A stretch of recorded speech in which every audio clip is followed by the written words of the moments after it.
Dans un essai récemment publié, l'écrivain J. R. Moiringer est revenu sur sa collaboration avec le prince Harry pour l'écriture des mémoires de ce dernier. Il a notamment révélé s'être violemment accroché avec le mari de Meghan Markle lors d'un échange sur Zoom au sujet du livre. En début d'année, le prince Harry a déclenché un véritable incendie à Buckingham Palace avec la publication de ses mémoires, intitulées Spare, le suppléant en français. 3 ans après le mégoï et son départ de la famille royale, le mari de Meghan Markle a décidé de régler ses comptes avec ses proches, et ce malgré la récente disparition de sa grand-mère Elisabeth II.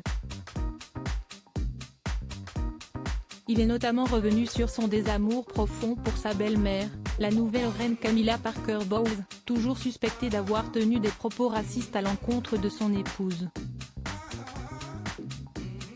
Mais ce n'est rien comparé à ses révélations sur la violente altercation qu'il aurait eue avec son frère le prince William, physiquement violent. Au cours du récit, le papa d'Archie et Lilibet aborde également son passé tortueux, de la mort de sa mère à sa consommation de cocaïne, en passant par son séjour dans l'armée britannique qu'il a notamment vu partir en Afghanistan pour combattre. Wow, tout pourrait s'arrêter là pourtant, tout n'a pas été simple durant le processus d'écriture de ses mémoires à en croire J. R. Moiringer. L'écrivain est le fameux ghostwriter de l'ouvrage, autrement dit celui qui a mis sur papier le récit du prince Harry sans être crédité sur la couverture. Dans un essai publié il y a quelques semaines et retranscrit par le Mirror, ce dernier révèle avoir eu un violent accrochage avec son employeur lors d'une session d'échange nocturne sur Zoom.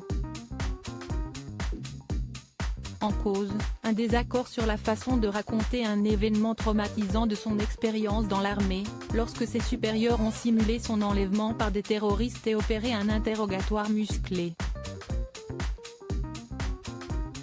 Des bourreaux qui auraient notamment fait référence à la mort de Lady Diana pour le faire sortir de ses gonds.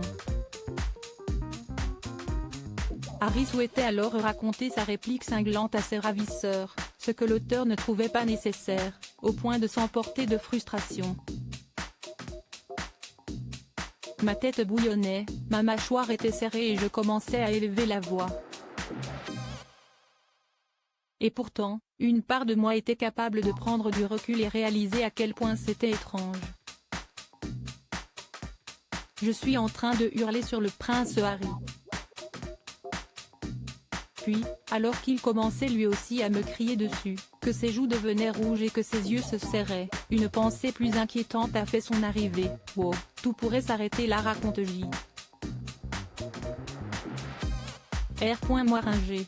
Une grosse prise de bec qui n'a heureusement pas signé la fin de leur collaboration, qui s'est soldée par l'un des plus gros cartons de l'année en librairie.